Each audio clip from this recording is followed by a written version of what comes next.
Hello नमस्कार सगळ्यांना। आज आपण बनवतोय पिठलं।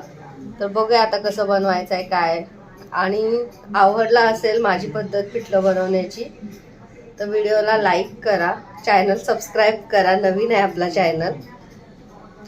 चला बघू आता कसं बनवायचं। कढई तापली आहे, तापल्यानंतर थोडं तेल टाकून घ्यायचं। आता ना आपण जिरे टाकून घ्यायचं, तेल चांगलं गरम होऊ द्यायचं। मग त्याच्यात थोडा कांदा टाकायचा,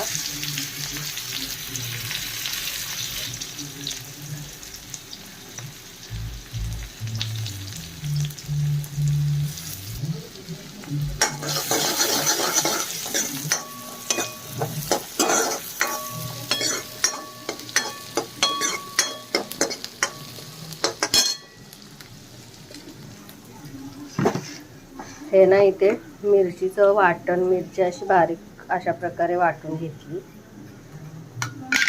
ही मिरचीचं वाटण त्याच्यात टाकून घ्यायचं।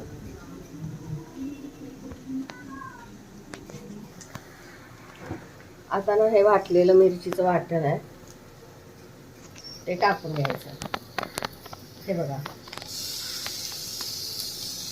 तुम्हाला कसं तिखट किती पाहिजे त्या पद्धतीने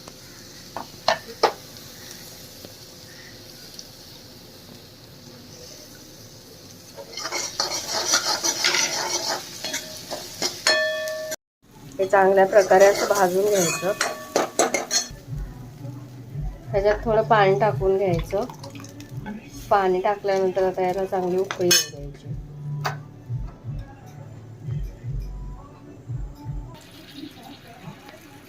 आणि चवीनुसार मीठ।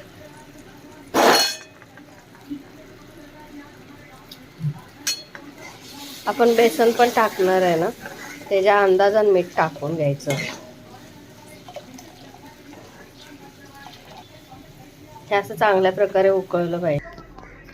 हे ना एका वाटीमध्ये असं बेसन घेऊन, म्हणजे तुम्हाला किती लागणार आहे त्याच्या हिशोबाने तुम्ही घ्या। आणि हे असं ह्याच्या गाठी वगैरे सगळ्या फोडून घ्या। हाताने करा किंवा तुमच्याकडे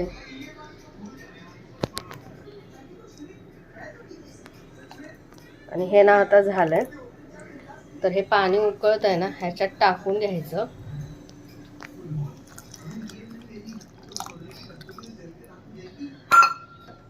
गॅस स्लो केलेला मी, आणि आता हे असं चांगल्या प्रकारे हलवून घ्यायचं।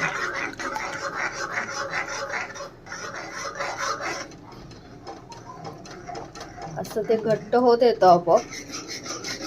गॅसची फ्लेम फास्ट करायची।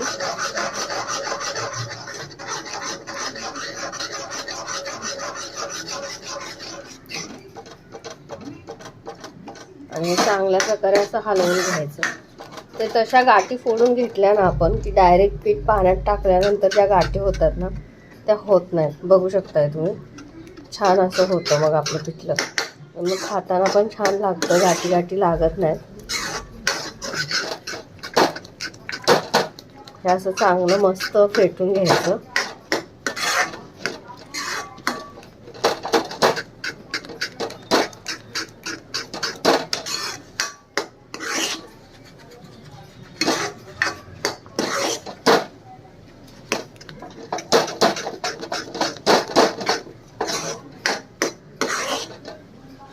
आता गॅसची फ्लेम थोडी स्लो करायची।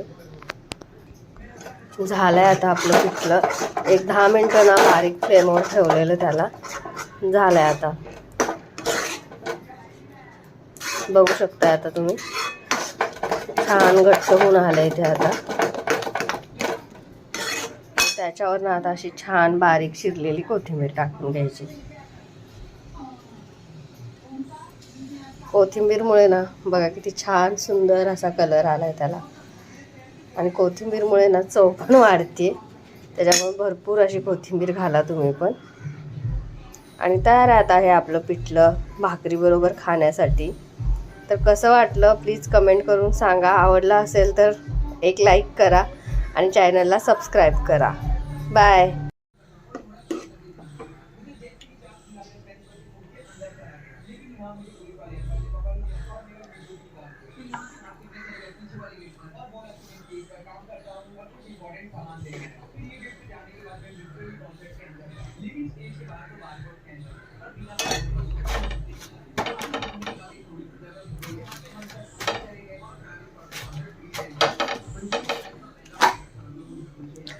तर इथे ना गरमागरम भाकरी आणि पिठलं तयार आहे. तर या जेवायला आलं तर लाईक करा, चॅनल सबस्क्राईब करा. थँक्यू.